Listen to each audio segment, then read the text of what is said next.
Retail Forex is basically the foreign exchange business that you do in your branch, or the things that you will do concerning foreign exchange in your branches or banks. Okay. The basic products might be different from each and every bank, from bank to bank.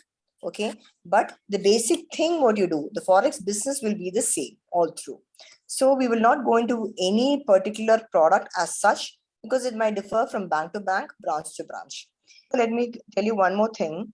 The thing is, most probably your banks will have a designated branch for handling Forex business. Okay. And then not necessary that all the branches of a particular bank will be handling Forex. So sometimes what will happen is the basic things like Forex cards and small things like that you might be doing at your branch or most all the branches. But sometimes that also is completely confined to some particular branches where they handle Forex. Regulatory bodies of Forex business is basically the DGFT, okay, and FEMA. FEMA and down, all those things are scrapped, and right now it's FEMA, okay, Foreign Exchange Management Act. This is what rules are complete Forex, foreign exchange business in banks, okay, the DGFT and FEMA. Now, what are the sources of income? Basically, out of this, it is commission income and exchange income. So the basic funda is buy less, sell more. Okay, that's a basic funda of any business for that matter. When we are buying something, we buy it at a lower cost. Correct. And when we sell it at a higher cost. Right? Yes, ma'am. So if we have to make a margin when you're buying something, what will you do? Basic funda, buy less and sell more. So for every business is the same. So the margin is the money that we make out of this exchange, one. And the next thing is the fee and charges. Sometimes there is a fixed amount. You do so much of transaction, there's a fixed cost associated with it. Okay. This is a commission that the bank gets. And these are examples of fee-based income. Okay. So this is something that you have to understand. Next, what is meant by exchange rate? You know what an exchange rate is, like what John's rightly said. You know what an IBR is, interbank rate. Okay, that is the rate at which the actually, do you know that John's, every moment or every minute the rate keeps fluctuating. Yes, ma'am. It's almost like gold, or it just keeps going up and down, all this. So when there is a huge fluctuation of rate, in the sense like in the morning it was so much and suddenly it drops down and then it goes up because of some what do you call it, policy differences or policy changes or anything that's really affecting the market. If there's something happening like that, what does a bank do? The bank takes a better margin so that we can cover up even if the rate fluctuates very drastically. The margin will be kept on the higher side because only then we can mitigate the risk of this exchange rate fluctuation. Okay. So that's something that we have to keep in mind. So the taking the rates is quite important, as in even if you quote a rate, we have to make sure that we communicate that also, that we have taken a rate of so much, we have bought dollars for so much, or we are trying to sell dollars at such and such a rate. Because if there is a fluctuation and we do not communicate properly, what happens is there could be losses and the accountability might be fixed on us. So when you give the rates to the customer, you should be very, very careful. Okay. Now, so the buying rate is basically it's also called the bid rate, and selling rate is called the offer rate. Okay. So you always have to think on in terms of a banker, not in terms of an individual. Okay. So because when you standing on the other side, you will feel that, okay, buying is for them.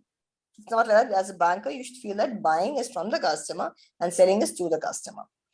What are generally the outward remittances? Okay, why do people outward remittances is nothing but the Forex or the money, the foreign currency or the foreign kind of remittances we make outside India. Okay, so it's basically for tuition fees in case children are studying abroad. Okay, or for tourism, we need to visit some places, or investments. We can even buy places in, houses at Dubai, US. So all these things are real estate also, that is. So this is basically like two kind of investments. One is current and the other one is capital investments. Current investments are just transactions, if you're traveling, all those things are current investments, which does not really make a difference in the person's assets. But a capital investment is something that a person does, which makes a difference in his total asset balance. Okay. So all these investments and all those things is called outward remittances because the money is going, there's an outflow outside India. Okay. So, and medical expenses also, in case somebody, your mother is somewhere else or your child is somewhere else and there's a medical emergency that's coming out. So you might have to send money, right? All these are the examples of outward remittances. Okay. Or even a forex is used even to send an exporter, okay, who wants to send money.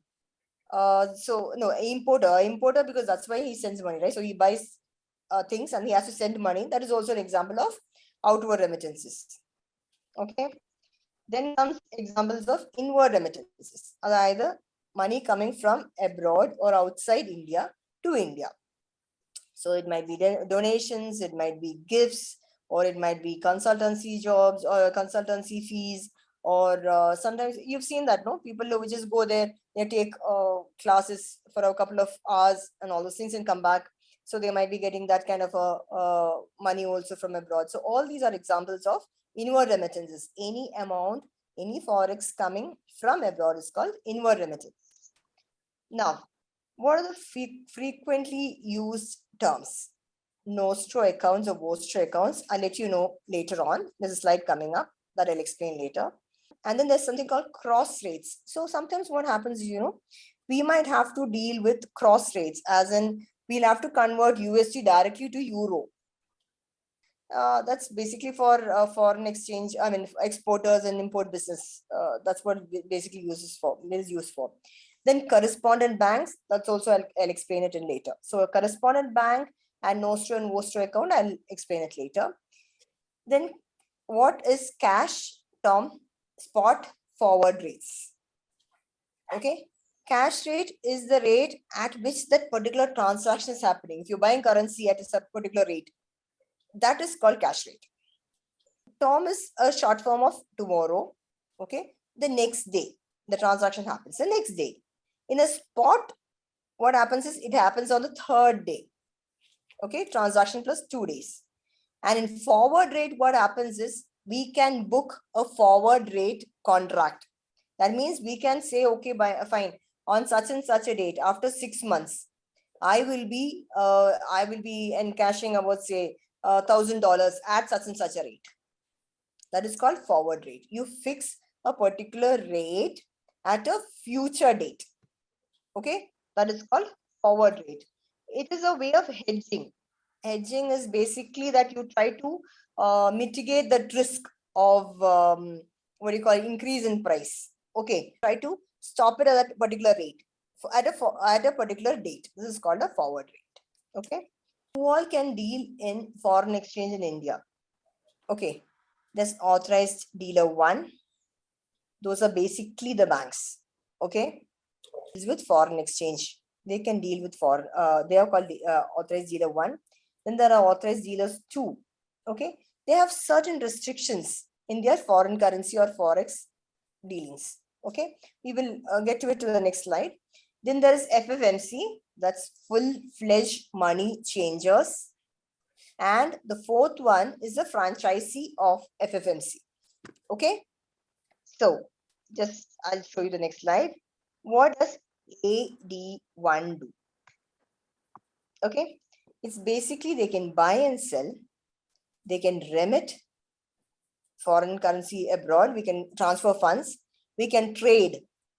Okay, deposit accounts, as in we can take money in FCNR. FCNR is a foreign currency non-resident account, or we can ask deposit accounts also, we can maintain it.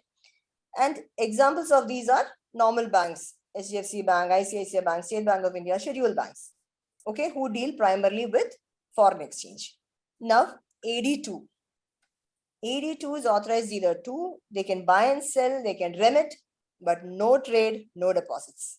Third one is FFMC, full-fledged money changers. These people can buy and sell. You must have seen in Brigade Road and places like that, we buy, sell, foreign exchange and all those things. There might be small shops or people who can do that. Okay, so they can be travel agent, your travel agent, or basically people who you must have seen them. Okay, you must have seen them probably in airports also. So that's how it is. So those people are FFMC. Now the last comes the franchisee. These people only buy forex, in the sense your hotels. Okay, some of the hotels can say, okay, fine, we'll exchange your money for you, kind of a thing. So these are the people who are called the franchisees. Next is LRS. This we have learned in our course. LRS, liberalized remittance scheme. Any person can pay up to 2,50,000 of USD per financial year. Financial year, not calendar year, per financial year. Okay. So the only condition is they should be a resident Indian individual. Non-resident individuals cannot do it. So basically for, companies, partnerships and all that, they do not come under this LRS scheme. Okay. What is SWIFT? Have you heard about the word SWIFT? So I'll just show you how it works. Okay. If a person, okay, your uncle is staying in New York City, he wants to remit cash or amount to John's account, what will he do? Okay, this is where we'll come across correspondent bank, we'll come across what Nostro account, all those things will come in this particular slide. So what happens is your uncle is staying in New York. He will give, what will he do? He's got a account in Citibank, New York. He will tell Citibank, New York, I want to transfer John's, okay, $1,000. Okay. He gives a check to Citibank. The Citibank, what happens is, they'll give it to this Federal Reserve is their RBI of our RBI. Okay, this Federal Reserve. It's like a central bank. So that particular amount is transferred to the central bank. The central bank will give it to the correspondent bank. Okay, if John's, you have an account with say ICICI. Okay, where do you have your account, John's? Federal Bank. Yeah. So what happens is Federal Bank will find a bank, okay, and say, okay, fine, we are can you be a correspondent bank? That means in case any foreign remittance is coming from that area, can you take up that money and remit it back to us? So your Federal Bank has an account at that particular bank. Say here it's JP Morgan. So your Federal Bank will have an account with JP Morgan. Okay, telling them that please collect the money that is coming for anybody in India through Federal Bank, and so that they remit it into your account, into their account there, and you will get their money. Understood? Okay. So this particular JP Morgan Chase is the correspondent bank of your Federal Bank. Got it? So most of the banks will have correspondent banks in different countries. Many people might be sending money from some other part of the world. So most of the banks will have correspondent or an agreement saying that please be our correspondent bank for the transactions that's happening in that area or in that particular country.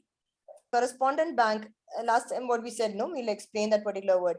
The correspondent bank is JP Morgan and Chase. Okay. And Nostro account. You saw that Nostro account? Nostro account is an account that basically Federal Bank has with JP Morgan. Okay.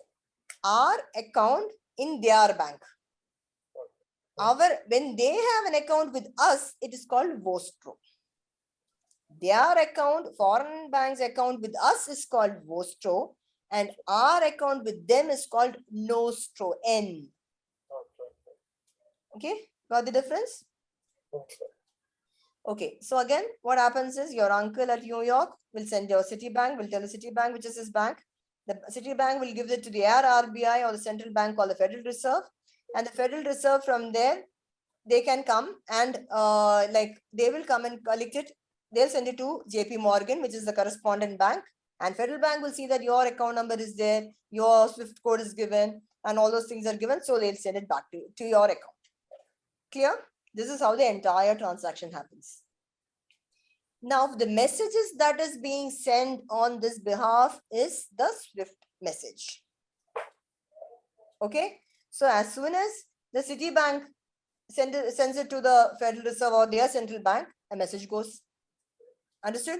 Likewise, a message goes from the central bank to the particular your correspondent bank, and that correspondent comes to your account. This is called the SWIFT message. So the message goes and the transaction goes both in parallel lines. Understood? The different products that you might have to come across in your bank. But again, I repeat, all the bank branches will not be a designated branch for Forex. Okay? They might or might not have foreign transactions or foreign exchange in their particular branch. But these particular terms you might come across in your life as a banker. So we'll just explain it briefly. Forex cards. Forex card is basically, you've heard about multi-currency cards, no? Prepaid cards. These are prepaid cards which is done in that particular foreign currency. As in, if I have to go to US, okay, instead of carrying cash, I can load this particular card. Okay, USA, I just load around 10,000 US dollars. So what happens is, Johns, you are my banker. I'll come and tell you, sir, I'm traveling abroad. I want to have a Forex card. Do you have a card? So you might ask me, how much would you load it for? So I'll say $10,000. So you will take the Indian money from me. You will convert it into Forex, USD, and that particular USD is loaded onto that card. So whenever I go abroad, I go to US and I do my shopping, the card will be swiped and this is already prepaid, right? You're already taken my money. So that will be deducted and the balance will be there. Forex cards will have multi-currency, as in you can load either USD, Euro, GBP, the main currencies only, not any kind of currencies. You can load the major currencies into these Forex card for frequent visitors or frequent travelers. Okay, this is called a Forex card. Next is a FCNR, foreign currency non-resident deposit. Okay, this FCNR is nothing but your customer. Okay, I was working abroad, so I have around 15,000 amount in my foreign account or in my US account. So I give you a check. Okay, I give you a check of $15,000. In FCNR, it is foreign currency. Okay, what happens is you can take it and put a deposit in 15,000 USD itself. It will not be converted to Indian rupees. That particular currency is maintained. Manslaya. This is called foreign currency non-resident deposit, as in that particular fixed deposit is done in that particular currency. It is not converted into INR. What happens is banks generally take for the main currencies only. Not a GBP, a Euro, USD, because of the fact that if there is any political unrest or any issues come up, change okay, we will give them a nominal rate of interest as in 1.83 or 2% or something like that. So what the customer will benefit is the appreciation of that particular currency on the okay. Other interest. Generally abroad there is no interest at all. So when they put in our Indian account, what happens is they'll get a meager interest. Understood? So the money is safe, it stays as a currency. What is the benefit of making it stay in that particular currency? Do you know that? An FCNR deposit, what happens is the same currency is made as a fixed deposit, and he can also repatriate it back. Okay. Now, exchange earners, foreign currencies, again the same thing. Something like in the sense like you can again maintain it in a foreign currency, this particular account. Okay, but the thing is, by that calendar month or something, they'll have to encash it and change it into INR. RFC and diamond dollar account. Diamond dollar account is basically for diamond merchants. So that is, I don't know whether it'll come, but again, you just have to know about these words: diamond dollar account. And there's something called the resident foreign currency account. In case I was working in say US for 40 years and I've come down back to India, pension, that is called a resident foreign currency account in USD itself, because they'll be giving it to you in USD. അല്ലെ പുറത്ത്. അപ്പൊ അതേ അക്കൗണ്ടിൽ അതേ കറൻസിയിൽ നമുക്ക് maintain ചെയ്യാൻ പറ്റുന്ന account ആണ് resident foreign currency account. Okay, so these basically is for you to know that okay, there is something like this, that's all. Okay, yeah. If I want to send $10,000 to my son for his education, what rate will I choose? So there are many rates, as in USD TT rate, USD cash rate. Out of this, which will I select? Oh. Understood? If I come and tell you I need $10,000 as dollars, that is when you will give me cash rate. I have to use TT rate. I want to send it to my son, okay? So will it be buying rate or selling rate? So what you have to do is first check what currency. Second thing is check whether it is cash, yeah, TT. Third thing is whether it's buy or sell. These are the three things that you have to check in your when you get the rate. Okay, and do not give a wrong quote, because if there is a wrong quote and there is a difference in the rate of the foreign currency, it will be a problem. You will be held responsible. Okay.